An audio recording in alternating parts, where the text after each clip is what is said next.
오늘 함께 합독하실 말씀은 누가복음 19장 36절부터 40절 말씀까지 되겠습니다. 다 같이 일어나셔서 함께 합독하시도록 하겠습니다. 가실 때에 그들이 자기의 겉옷을 길에 펴더라. 이미 감람산 내리막길에 가까이 오심에 제자의 온 무리가 자기들이 본 바 모든 능한 일로 인하여 기뻐하며 큰 소리로 하나님을 찬양하여 이르되 찬송하리로다. 주의 이름으로 오시는 왕이여, 하늘에는 평화여, 가장 높은 곳에는 영광이로다 하니, 무리 중 어떤 바리새인들이 말하되 선생이여 당신의 제자들을 책망하소서 하거늘 대답하여 이르시되 내가 너희에게 말하노니 만일 이 사람들이 침묵하면 돌들이 소리 지르리라 하시니라. 아멘. 하나님 살아계신 말씀입니다. 오늘은 우리가 팜 선데이 종료 주일입니다. 그리고 오늘부터 이제 패션 위크 고난 주간이 시작이 되어집니다. 그래서 한 주간을 고난 주간이라고 하는데, 우리 종료 주일이라고 하는 것은 여러분 잘 아시지만 예수님께서 예루살렘 성에 입성하실 때에 제자들이 겉옷을 벗어서 나귀의 안장에 지우고 또 길에 펴기도 하면서 많은 군중들은 종려나무 가지를 꺾어서 이렇게 해서 이제 예수님을 앞뒤로 호위하면서 호산나 다윗의 자손이여 찬송하리로다. 주의 이름으로 오시는 이여 가장 높은 곳에서 호산나 하면서 이렇게 예수님을 환영하였기에 그래서 팜 선데이라고 이렇게 불려지고 있습니다. 호산나라고 하는 말은 지금 우리를 구원하소서, 지금 우리를 구원해 달라고 하는 뜻입니다. 우리나라 말로는 만세, 마치 그러한 뜻과 비슷하지요. 그래서 우리 아가서 7장 7절에도 사랑하는 사람의 키와 유방을 가리켜서 종려나무와 같다 이렇게 표현을 하였습니다. 특별히 여리고 성은 예루살렘 성보다도 종려나무가 많아서 종려도시라고 이렇게 불려지기도 합니다. 예루살렘에 가면은 겟세마네 동산 건너편에 골든 게이트가 있습니다. 황금의 문이 있는데 아치형으로 된 두 개의 문이 있는데 예수님께서 이제 마지막 입성을 하실 때에 나귀를 타고 이 골든 게이트로 들어오셨습니다.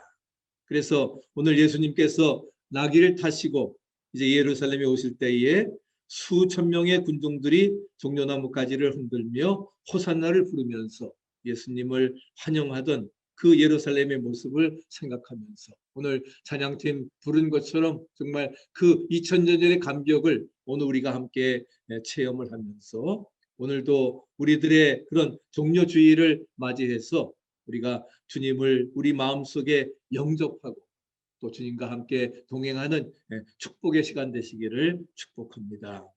그래서 우리가 예수님께서도 말씀하시기를 영접하는 자, 곧 그 이름을 믿는 자들에게는 하나님의 자녀가 되는 권세를 주셨으니, 영접하는 자, 뭐예요? 예수의 이름을 믿는 자들에게는 하나님의 자녀가 되는 특권, 권세를 주셨다 말씀을 하고 있습니다. 그렇기 때문에 누구든지 예수 그리스도를 영접하면 구원받고 하나님의 자녀가 되어서 그래서 영생을 얻게 됨을 분명히 믿으시기를 바랍니다. 그래서 이 종려주의를 맞이하면서 우리가 정말 주님을 우리 마음 중심에 뜨겁게 환영하고 영접해서 하나님의 자녀가 되는 권세를 얻으시기를 간절히 바랍니다. 첫째는 우리가 예수님은 사람이 섬기기 이전부터 만유의 주님이십니다. 만유의 주님이십니다. 이제 예수님께서 이제 예루살렘 가까이 오셨을 때입니다. 여기 벳박의 베다니라고 말씀을 하고 있는데 예루살렘에서 약 동쪽 비탈 쪽으로 약 3km 정도 거리에 위치한 동네입니다. 정확히 벳박의 위치는 알려져 있지 않지만 베다니 같은 근처라고 생각이 되어집니다. 그러면서 예수님께서 이제 뭐라고 하십니까? 걸음을 멈추시고 제자 둘을 보내시면서 아무도 타보지 않은 그런 나귀 새끼를 풀어오라고 이렇게 말씀을 하셨습니다. 아무도 타보지 않은, 그러니까 타보지도 않고 짐도 지어보지 않은 그런 나귀 새끼를 타고 그렇게 지시하셨는데 예수님께서 그러면 마지막 예루살렘 성을 입성하시면서 반드시 나귀 새끼를 타셔야 할 만한 이유가 있으셨습니다. 그것은 스가랴 9장 9절에 말씀하는 것처럼 장차 오실 메시아는 뭘 타신다 했어요? 나귀 새끼를 타고 오신다 말씀을 하고 있었습니다.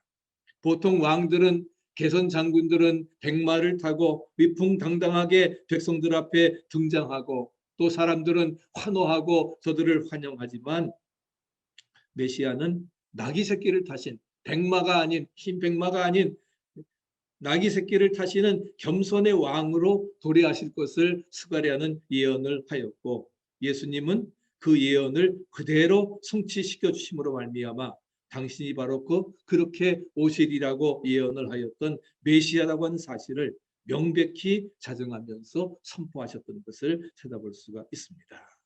그래서 예수님께서 정말 나귀를 마련하시는 방법도 굉장히 유별나지요, 의아스럽지요. 건너 마을에 가서 한 번도 써보지 않은 신품, 신품을, 한 번도 신품의 나귀 새끼를 보게 되면은 다짜고짜 그냥 풀어가지고서 오라고 지시를 하셨습니다. 그리고 누가 묻거든 뭐라고 하라 했어요? 주님께서 쓰시겠다, 주가 쓰시겠다 하고, 그래서 마치 암호와 같은 말씀 하나를 가르쳐 주시면서 제자들을 보냈는데, 제자들이 가보니까 정말 그 나무에 나귀가 매어 있는 것을 발견을 하게 됩니다. 그래서 예수님 말씀하신 대로 이제 그냥 풀어오려고 하니까 당연히 뭐라고 했어요? 그 임자들이 왜 나귀를 푸느냐 묻습니다.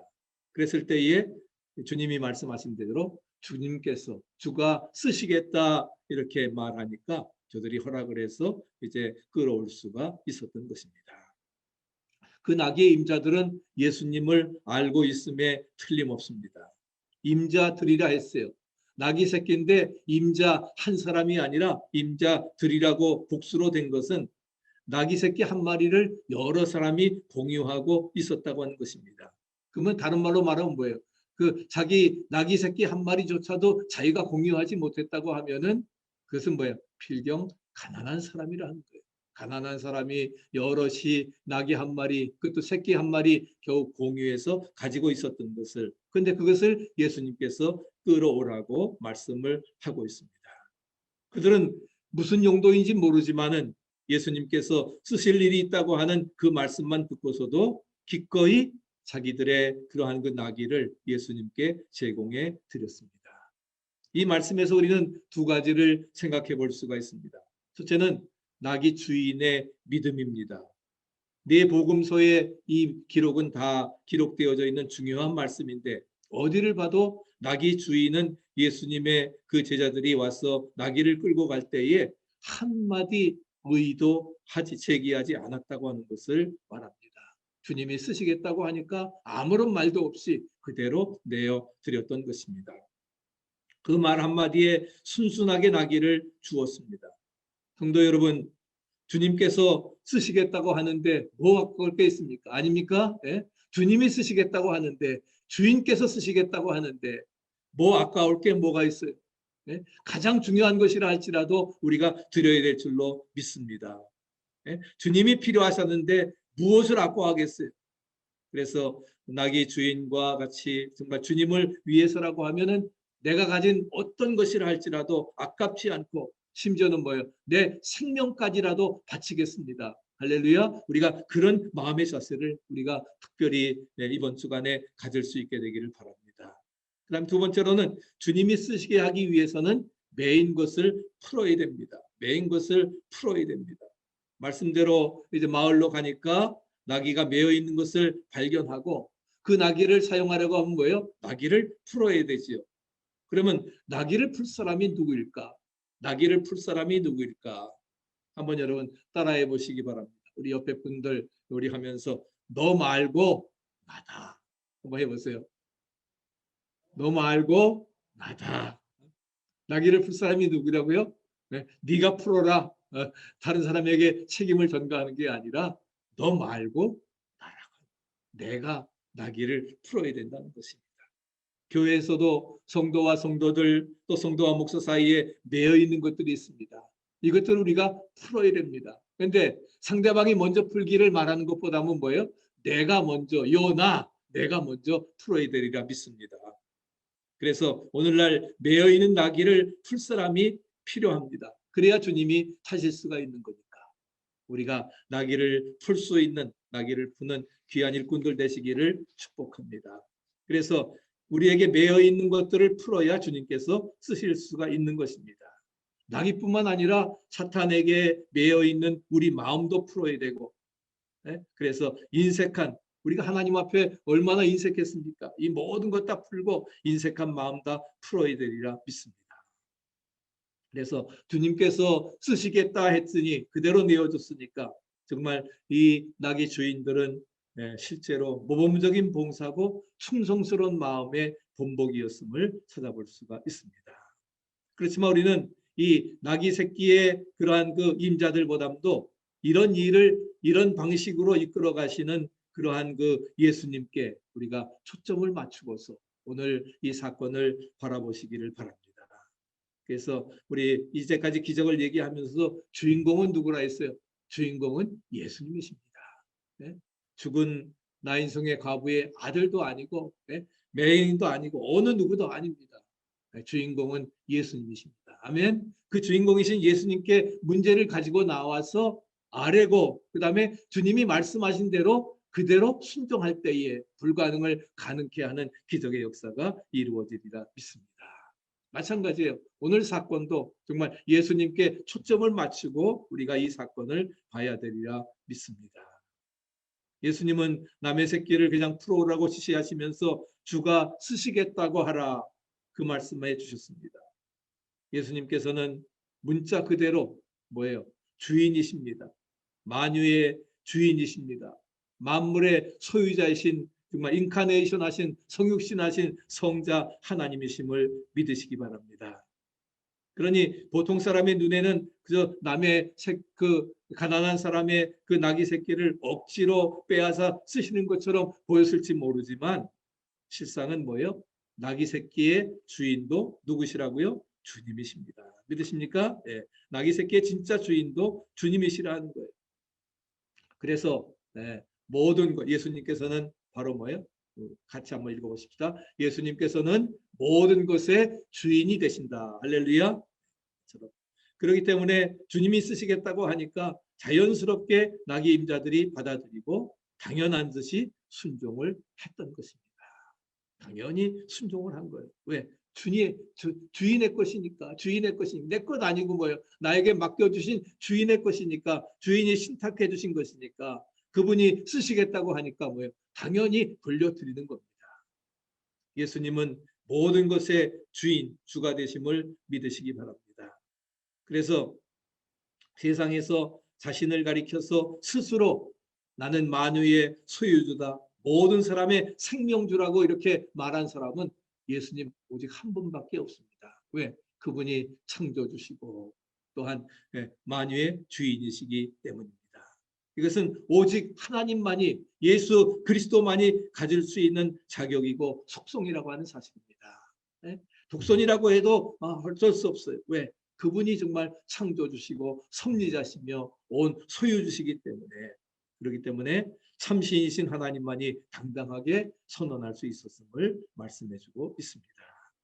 또 예수님께서는 역사상 유일하게 바로 당신이 자신을 선포하신 그러한 분이셨습니다. 왜 그렇습니까? 왜? 예수님은 참 하나님이시기 때문에 나를 본 자는 아버지를 보았거늘. 그래서 나와 아버지는 하나이시다. 할렐루야. 분명히 말씀하십니다. 그래서 태초부터 말씀이 되셔서 천지창조의 성부 하나님과 동역하심으로 인해서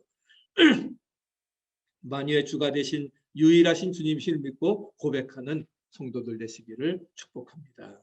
두 번째는 예수님은 사람이 믿기 이전부터 메시아 왕이십니다. 그것을 오늘 36절 이하에는 말씀을 해주고 있습니다. 예수님이 예루살렘에 입성하시면서 평소에 보여주시지 않으셨던 특이한 모습을 보여주십니다. 제자들, 사람들은 어떻게 했어요? 이제 그 사람들이 자기의 겉옷을 펴고 길바닥에 깔고 예수님께서는 그 위를 나귀를 타고 지나가시고 또 다른 복음서에서는 종려 넘어가지를 꺾어서 흔들며 예수님을 환영했습니다. 이런 것들은 이제까지 우리가 주님의 공생의 사역을 해오신 동안에 주님이 언급하셨던 일입니다. 내가 고쳐주었다 말하지 말라, 고쳐주시고도 그리고서도 그 함구하도록 말씀하신 것이 예수님. 내 때가 아직 이르지 아니하였기 때문에 니들이 얘기하게 되면은 내가 죽어야 될 때 이제 이때가 이때까지 기다려야 되는데 미리 얘기하면 안 된다 해서 주님께서 함구하도록 그렇게 말씀을 하셨습니다. 소문내지 말라고 했습니다. 그래서 이제 사람들이 소문을 내면은 아예 배를 타고 건너편으로 떠나버리시는, 그렇게 사라져버리시는 그러한 분이십니다. 그런데 이 시점에 와서는 뭐예요? 지극히 그것이 당연했기 때문에 그래서 뭐예요? 특이한 그 모습, 환영하는 그런 모습들을 받아들입니다. 왜? 이제는 예루살렘에 들어가셔서 며칠 지나면은 이제 구속 사역을 완성해야 되기 때문에 바로 이때는 정말 영광을 받으실 때임을 말씀해주고 있습니다. 그래서 사람들이 정말 예수님을 환영하는 모습은 구약에서 예언된 메시아의 모습을 성취해가는 과정이었음을 우리에게 말씀해 주십니다. 그래서 평소에는 그처럼 당신을 드러내지 않으셨던 예수님이었지만 이제 예루살렘에 입성하시는 그러한 그 시점에서는 당신이 메시아라는 사실을 확증하시고 선포하심에 있어서 조금도 주저하지 않으셨습니다. 감추지 않으셨습니다. 내가 그러라 하면서 잡히실 때에도 바로 정말 자신이 그 메시아라고 예수라고 하는 사실을 분명히 밝히셨습니다. 왜 그렇습니까? 예수님이야말로 바로 그 메시아였기 때문에 그렇게 하셨던 것입니다. 그 예루살렘에 입성 중에 이제 예수님의 제자들을 비롯한 무리들은 뭐라고 말씀합니까? 그래서 주의 이름으로 오시는 왕이요. 주의 이름으로 오시는 만왕의 왕이시라 하는 것입니다. 주의 이름으로 오시는 메시아라고 하는 것입니다. 그러면서 예수님을 찬양하며 환영하고 종려노마까지를 흔들고 자기들의 겉옷을 깔면서 정말 왕께 대한 최상의 경배와 찬양을 드렸던 것을 찾아볼 수가 있습니다. 메사이아 그래서 그런 놀라운 그런 역사들을 이루어 나갔던 것을 우리가 찾아볼 수가 있습니다. 어린 나귀를 타신 예수님. 여기 참 그림 보면은 결혼식도 아닌데 플라워 걸도 조그만 아이가 또 이렇게 있는 것 아주 너무나 정말 예수님의 그 만왕의 왕 되심을 환영하는 아름다운 모습이라 믿습니다. 예수님은 승리의 왕으로 입성하셨습니다. 마귀의 괴계, 병마 모든 것 다 물리치시고 승리의 왕으로 입성하십니다. 예수님은 또 평화의 왕으로 입성하십니다. 그래서 하나님과 인간과의 단절된 관계를 십자가를 통해서 이제 화해의 길을 여시고 할렐루야 샬롬 평화의 왕으로 입성하십니다. 또 만왕의 왕으로 그래서 누구든지 저를 믿는 자마다 멸망치 않고 영생을 얻게 하시는 그것은 어느 누구나 민족의 제한이 있지 않습니다. 모든 걸 초월해서 어느 누구든지 모든 믿는 자에게 구원을 주시는 만왕의 왕으로 입성하셨습니다.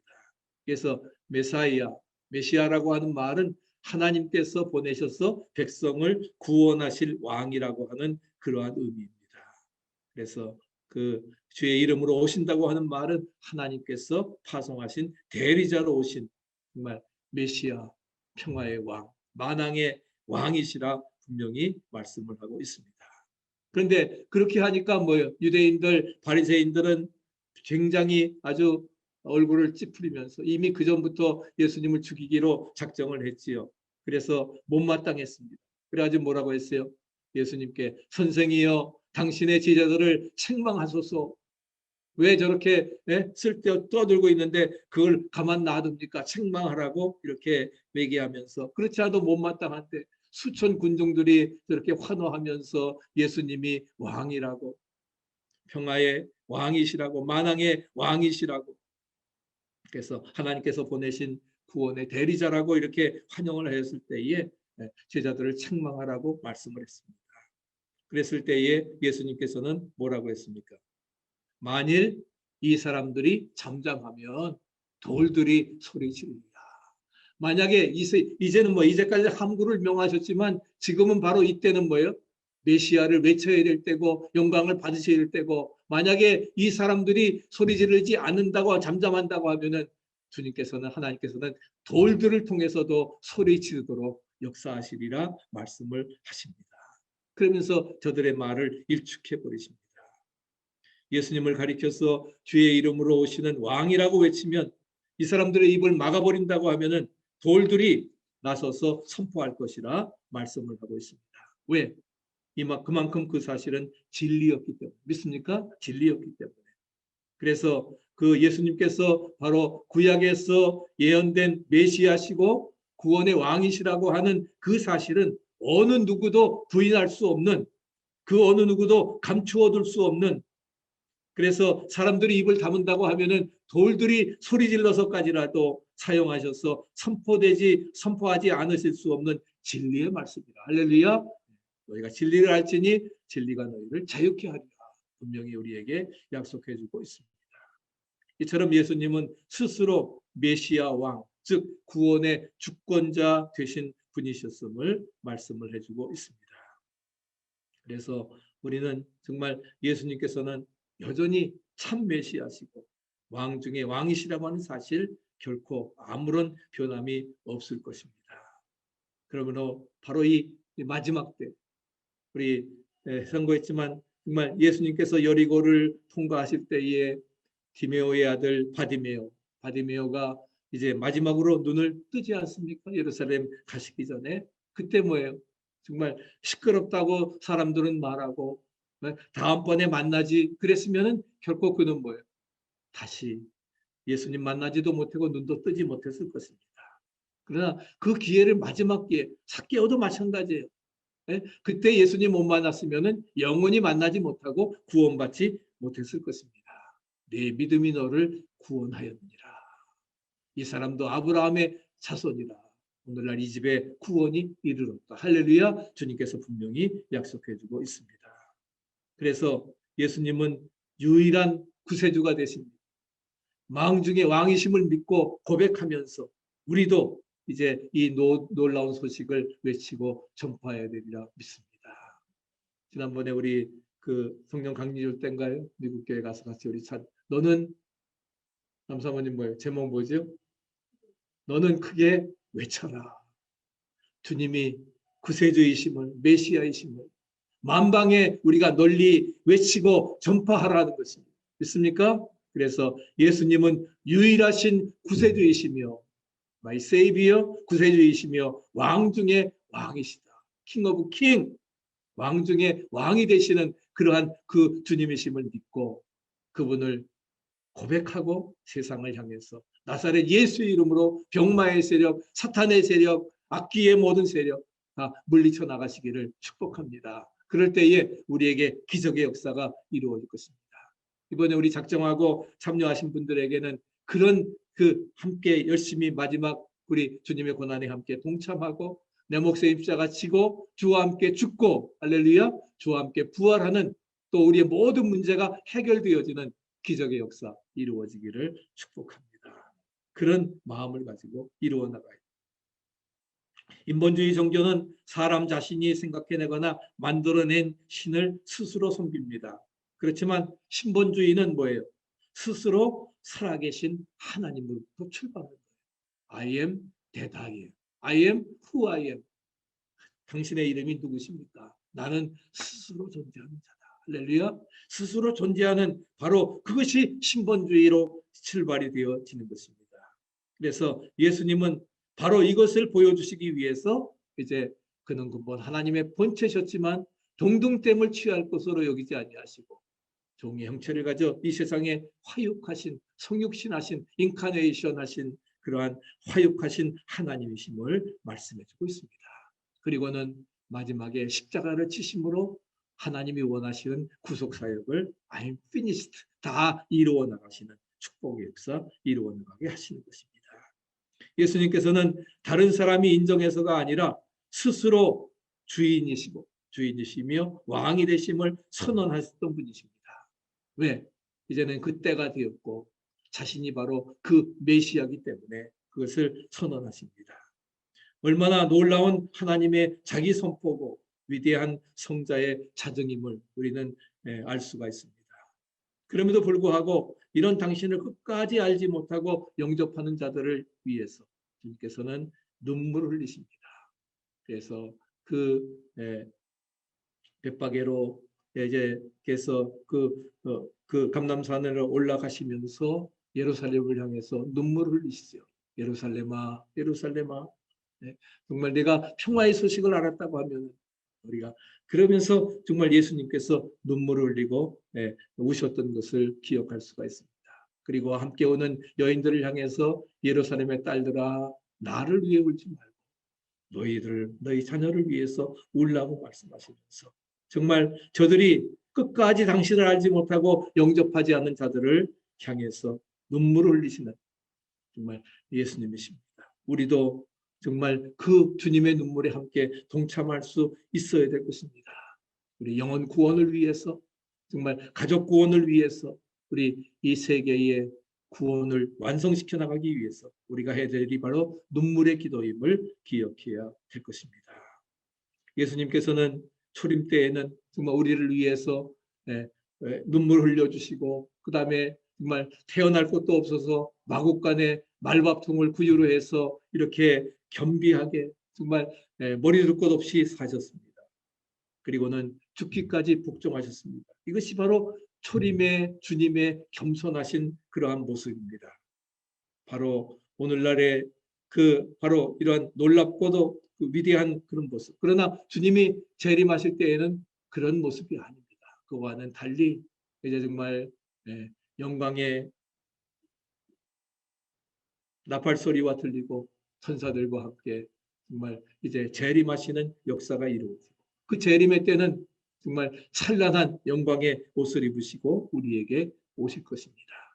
그 재림은 바로 안 믿는 자들에게는 심판의 날입니다. 그러나 우리 끝까지 믿음을 지킨 자들에게는 구원의 날이고 영광의 날임을 확신하시기 바랍니다. 그것을 기억하면서 우리는 기다리고 있는 것입니다. 그래서 마지막으로 이제 은혜 받을 기회가 주어진 아직은 주님의 초림의 시대인 오늘날에 예수 그리스도를 만유의 주여 왕이신 메시아로 믿고 영접함으로써 우리 모두가 정말 천국에서 영생의 잔치에 참여하는 성도들 되시기를 간절히 축복합니다. 아직 받을 기회가 주어진 아직 보라 지금이 은혜 받을 만한 때요 보라 지금이 바로 구원의 날이라. 우리에게 주님이 재림하기 이전에 정말 곧 재림하실 텐데 그 이전에 우리가 회개하고 주님을 영접하고 정말 주님과 함께하는 그래서 예수 그리스도를 만유의 주여 왕이신 메시아로 믿고 영접하고 그분과 함께 삶으로 영생복락의 축복을 누리며 나아가야 될 것입니다. 오늘 누가복음에 나오지 않았지만은 마가복음에 보면은 그렇게 환영을 한 다음에 예수님께서 예루살렘 성전에 들어가셨습니다. 우리 11장 11절 같이 한번 읽어보실까요? 예수께서 예루살렘에 이르러 성전에 들어가사 모든 것을 둘러보시고 때가 이미 저물매 12 제자를 데리시고 베다니에 나가시다. 이제 베다니에 나가신 다음에는 이제 월요일, 화요일, 수요일, 목요일 이제 계속 뭐예요? 베다니에서 예루살렘으로 출근을 하십니다. 이제 그것을 우리가 이제 내일부터 하루하루씩 상고하게 되겠습니다. 그래서 예수님께서 나가고 이렇게 입성하신 다음에는 뭘 하셨어요? 예수님께서 성전을 둘러보셨습니다. 이제 내 예수님께서 성전 척결하시는 그런 사건이 우리가 함께 상고하게 되겠습니다. 지금은 둘러보시는 시대입니다. 아멘. 오늘 우리에게도 주님께서는 둘러보십니다. 목사로서, 전도사로서, 권사로서 사명을 잘 감당하고 있는가? 사모로서 정말 주님께서는 둘러보십니다. 우리 등대교회를 둘러보십니다. 모든 사명들을 잘 감당하고 있는가? 바로 여기에서 우리는 정말 우리 주님 앞에 바로 보일 수 있도록, 그래서 주님 보시기에 합당하지 않은 그러한 면이 없도록 우리 자신을 온전히 시켜나가면서, 그래서 주님 앞에 정말 자리에서 칭찬받을 수 있는 존귀한 삶이 우리 생애 가운데 또한 이번 주간 우리 모두에게 이루어질 수 있기를 간절히 축복합니다.